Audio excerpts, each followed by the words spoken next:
Hello everyone, this is English Bug, and in this video we will discuss the notes of the poem W.B. Yeats Sailing to Byzantium. So Sailing to Byzantium, यहाँ पे sailing आपको पता है, it's a voyage, a journey by the ships, and actually it is an imaginary journey. In this poem, the poet is writing about an imaginary journey which he is going to conclude in towards Byzantium. The poet is mainly of the Irish background. यहाँ W.B. Yeats जो थे एक Irish poet थे. इन्होंने ये poem first world war के बाद लिखी थी, और जब ये पोएम लिखी थी 1926 में, तो उस समय इनकी एज थी 62 अराउंड. तो इस उम्र में हमें पता है कि जो इंसान है वो स्पिरिचुअल हो जाता है, स्पिरिचुअलिटी की तरफ जाने लग जाता है. तो सबसे पहले तो बाइजेंटियम क्या है. बाइजेंटियम एक एंशिएंट ग्रीक कॉलोनाइज्ड सिटी थी. ग्रीक्स यहाँ पे थे, मैग्रा से रहते थे. 7th सेंचुरी BCE की बात है. 7th सेंचुरी मतलब ईसा मसीह के जन्म से भी 700 साल पहले की बात है. यहाँ के लोग जो थे वो ग्रीक लिटरेचर डेवलप कर रहे थे उस समय, और ये जो यहाँ पे 1453 तक ऐसा रहा. यहाँ पे लिटरेचर डेवलप हुआ, पहले लैंग्वेज डेवलप हुई, फिर लिटरेचर. तो यहाँ पर जो यहाँ का जो लिटरेचर था वो बहुत ज़्यादा जो है W.B. येट्स को बहुत ज़्यादा इंस्पायर करता है. तो इस सिटी को इसलिए क्योंकि जो लिटरेचर था पहले वो स्पिरिचुअल ही होता था, तो यहाँ पर जाना चाहते हैं वो बाइजेंटियम में. बाइजेंटियम पहले नाम था, उसके बाद इसका नाम पड़ा रेनेसांस के दौरान कॉन्स्टेंटिनोपल, और अभी जो है इसका नाम है इस्तांबुल, इसी जगह का नाम. तो यहाँ पर पोएट हमेशा से जाना चाहते थे इस जगह पे, क्योंकि वो स्पिरिचुअलिटी चाहते हैं अब अपने जीवन में. शुरू से ही वो इनकी एक ड्रीम प्लेस रही है बाइजेंटियम, और जब अब वो 62 की एज में आ गए हैं तो वो इसी जगह पे जाना चाहते हैं. ठीक है, अभी वो कहाँ रहते हैं, अभी वो आयरलैंड में रह रहे हैं. ठीक है, जब इन्होंने ये पोएम लिखी तब. ठीक है, तो यहाँ से हम ज़्यादा वेस्ट नहीं करते हैं टाइम, अपना पोएम के बारे में देख लेते हैं थोड़ा सा.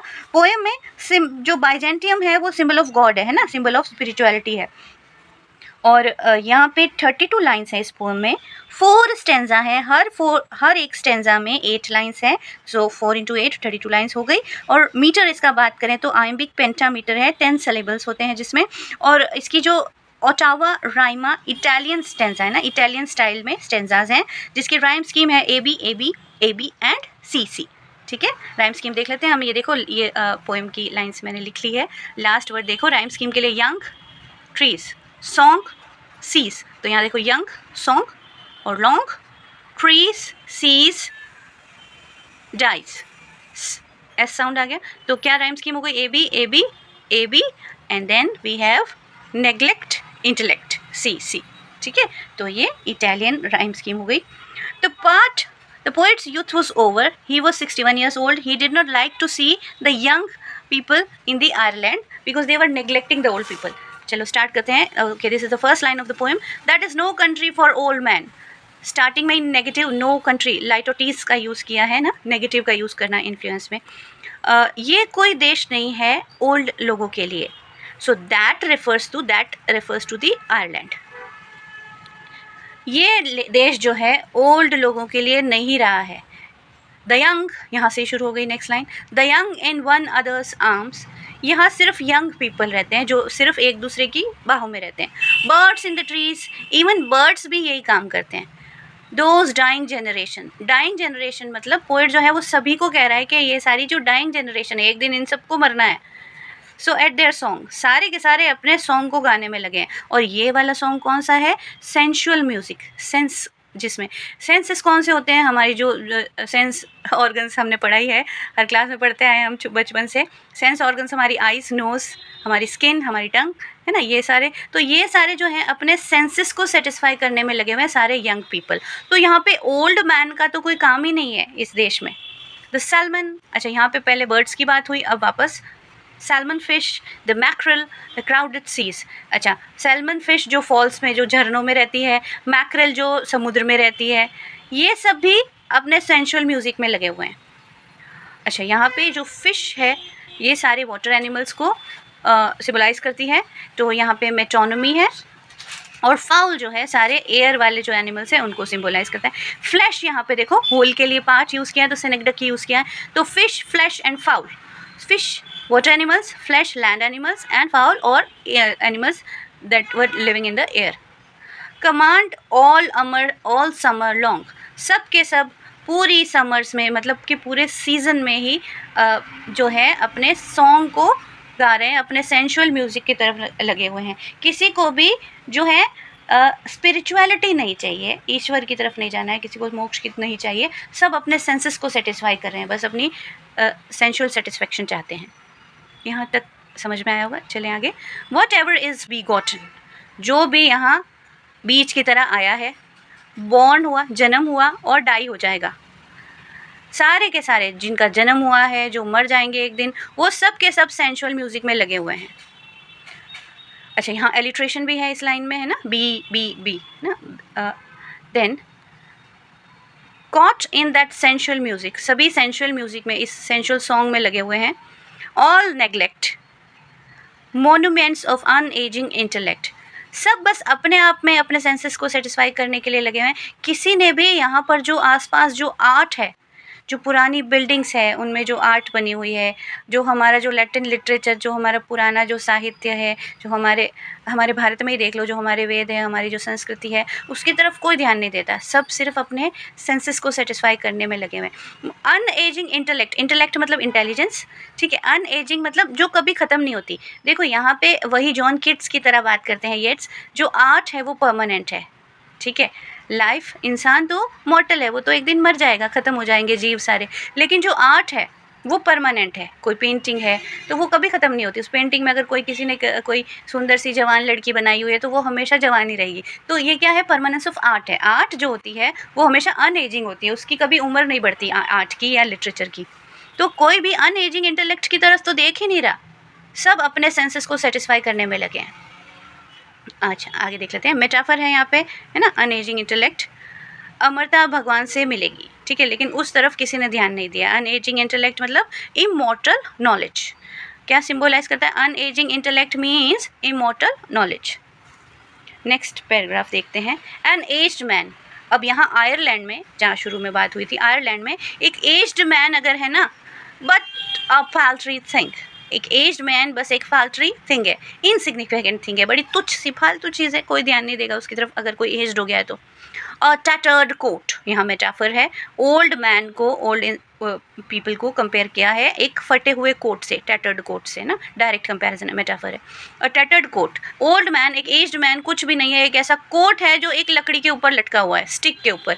स्टिक किसको कहा है? जो हम बॉडी है ना, जो बड़ी थिन पतली सी हो जाती है ना, ओल्ड एज के अंदर बहुत ज़्यादा रिंकल्स हो जाते हैं, स्किन तो बिल्कुल लटक जाती है, बहुत कमज़ोर हो जाती है ना. तो यहाँ पे जो एक स्टिक के ऊपर टैटर्ड कोट पड़ा हुआ है, ऐसे लगता है एक ओल्ड मैन. तो इसके अंदर, लेकिन अगर इसके अंदर की बात करें, इस ओल्ड मैन जो टैटर्ड कोट है, इसके अंदर वाली बात करें, उसकी जो सोल है वो क्लैप करेगी, वो खुश होगी. कैसे खुश होगी? जब वो लाउडर सॉन्ग गाएगा, अपना लाउडर सिंग करेगा. क्या सिंग करेगा? Spirituality, song of spirituality. जब ईश्वर का भजन कीर्तन करेगा, ईश्वर की तरफ जाएगा. और जो लिटरेचर है, जो साहित्य है, जिसमें हमारे जो संस्कृति के बारे में लिखा है, जैसे हमारी गीता है, श्रीमद् भगवद गीता, हमारे जो वेद है, इन सब को पढ़ेगा और इनमें जो ईश्वर की आराधना है उसको करेगा, तब जो है उसकी सोल क्लैप करेगी. तो सोल क्लैप, ये पर्सोनिफिकेशन है ना, सोल क्लैप थोड़ी करती है, यहाँ नॉन लिविंग है ना. So for every tatter in its mortal dress. हर टैटर मतलब aged man. For every tatter in its mortal dress, अपनी मॉर्टल ड्रेस में. मॉर्टल ड्रेस क्या है? तो यहाँ पे जो है ना, रेफरेंस थोड़ा सा हमारी गीता का आ जाता है, कि हमारी गीता में लिखा है ना कि भाई हमारी आत्मा अमर है. जिस प्रकार व्यक्ति जो है अपने पुराने वस्त्रों को त्याग कर नए वस्त्र धारण करता है, उसी प्रकार हमारी आत्मा भी है जो अपने पुराने शरीर को छोड़कर नए शरीर में चले जाती है. तो मतलब मृत्यु नहीं होती है ना आत्मा की. तो यहाँ क्या कह रहा है? एवरी टैटर, हर कोई जो टैटर है वो एक मॉर्टल ड्रेस में है. और वो मॉर्टल ड्रेस क्या है? वो अब ऐसी हो चुकी है, बूढ़ा हो चुका है, तो वो टैटर्ड कोट की तरह हो चुकी है जो स्टिक पर है. उसकी सोल कब क्लैप करेगी? जब वो सॉन्ग ऑफ स्पिरिचुअलिटी गाएगा. Nor is there singing school but studying. सिर्फ गीत ही नहीं गाएगा, उसके बारे में पढ़ेगा भी, ठीक है. Then we have monuments of its own magnificence. जब वो गीत गाएगा, जो सोल है वो गाएगी और पढ़ेगी भी, किसके बारे में पढ़ेगी? जब वो पुरानी मॉन्यूमेंट्स के बारे में पढ़ेगा, पुरानी बिल्डिंग्स के बारे में उसको पता चलेगा, उनमें जो जो चित्र बने हुए हैं। अच्छा, यहाँ पे किसकी बात हो रही है? बाइजेंटियम की, जो इस्तांबुल जो है अब पुराने समय में बाइजेंटियम था, बिफोर क्राइस्ट। तो उस समय की वहाँ पर अभी भी जो है वहाँ पे म्यूरियल्स हैं, मोज़ैक्स बने हुए हैं, जो दीवार पर जो चित्र। And therefore I have sailed the seas and come to the city, holy city of Byzantium. तो इसलिए मैं हमेशा से बाइजेंटियम जाना चाहता हूँ, क्योंकि बाइजेंटियम में अभी भी मेरा जो पुराना जो स्पिरिचुअल लिटरेचर है वो अभी भी सुरक्षित है वहाँ पर। अच्छा, वहाँ पर एक बार जो अपने एक BBC इंटरव्यू में YB येट्स कहते हैं कि मैं हमेशा से ही बाइजेंटियम जाना चाहता था, और मैं वहाँ गया भी था 1907 और 1925 में। 2 बार वो इटली गए थे and saw some of the Byzantine art at the first hand. पहली बार उन्होंने वहाँ पर जाके देखा, तो वहाँ उन्होंने क्या देखा? क्रिश्चियन मोज़ैक्स थे, कुछ ऐसी भित्ति चित्र जो दीवारों पर बनी हुई पेंटिंग्स थी, जो गोल्ड से, जिनमें ज़्यादा गोल्डन कलर यूज़ होता है ना। और तो बाइजेंटियम से लिटरेचर लेके जब लोग भागे थे, जब ऑटोमन एम्पायर आ गया था पुराने समय में, इट्स अराउंड 1453 के अंदर, तो उस समय है ना, उस समय में जो है वहाँ से लोग लिटरेचर अपना लेके भागे थे इटली में, फ्लोरेंस में, रेनेसांस के टाइम में लेके आ गए थे वहाँ से। तो वहाँ पे ओरिजिनल मोनोस्क्रिप्ट्स अभी भी है वहाँ पे, है ना। बाकी के जो वहीं रह गए थे ना, वो तो ऑटोमन एम्पायर ने जला दिए थे। तो इनको देखने के लिए WB येट्स हमेशा वहाँ पे अपनी लाइफ में वो 2 बार गए, हमेशा जाना चाहते थे वहाँ पे। अच्छा, अब जब वो ओल्ड हो गए थे, जब उन्होंने ये पोएम लिखी, तो उस समय जो है वो ज़्यादा स्पिरिचुअल हो जाता है इंसान। तो यहाँ पर ये उसी एक पेंटिंग की बात करें, दीवार पर एक पेंटिंग बनी हुई है। उस पेंटिंग में क्या है? साधु संत हैं और वो एक सर्कल में बैठे हैं, और सर्कल में हैं और बीचों बीच में उनके आग लगी हुई, उनके नीचे की तरफ आग है एक।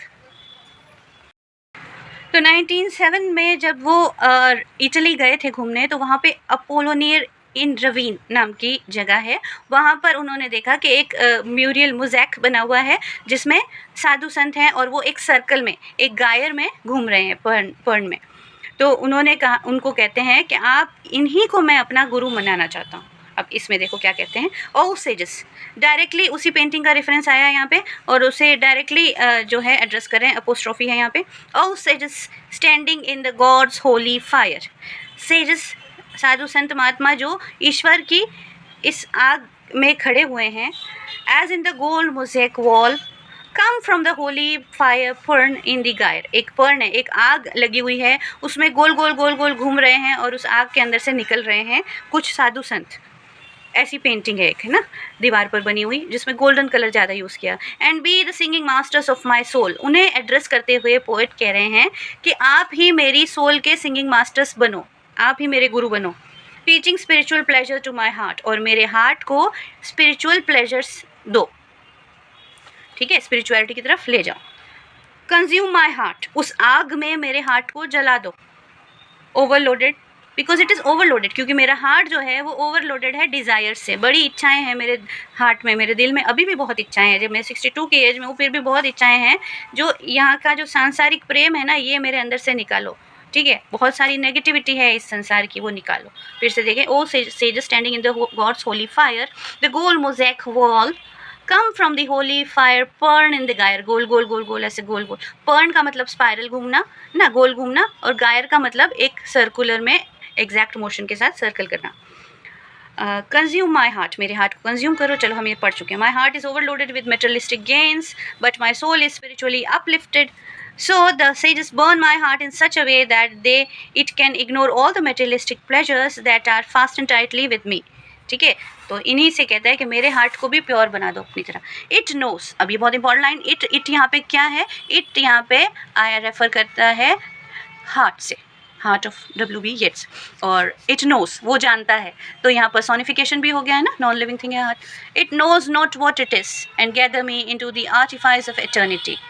मेरा मन नहीं जानता कि वो किस तरफ जा रहा है, क्योंकि उसे कुछ समझ में नहीं आ रहा है, क्योंकि जो संसार की नेगेटिव चीज़ें भी बहुत है मेरे हार्ट में। तो उसको पहले प्योर करो और उसको स्पिरिचुअलिटी की तरफ ले जाओ। आर्टिफाइस ऑफ एटर्निटी बना दो मेरे हार्ट को। क्या मतलब है इसका?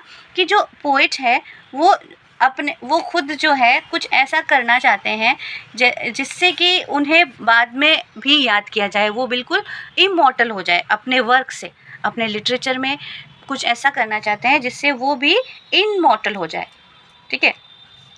देन वी हैव हार्ट को क्या बना दो, आर्टिफाइस ऑफ एटर्निटी बना दो, एटर्निटी को मिल जाए मेरा हार्ट भी, मेरा मन भी कुछ ऐसा कर जाए यहाँ पे इस पृथ्वी पर कि वो भी एक, उसमें भी इटर्निटी आ जाए मेरे वर्क्स के थ्रू, मेरे लिटरेचर के थ्रू।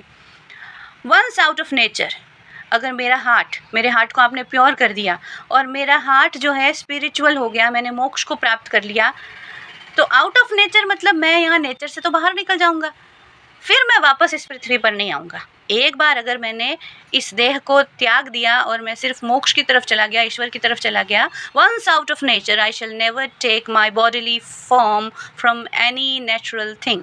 अगर एक बार आपने मेरे हार्ट को प्योर कर दिया तो मैं कभी इच्छा नहीं करूँगा कि मैं वापस इस पृथ्वी पर जन्म लूँ।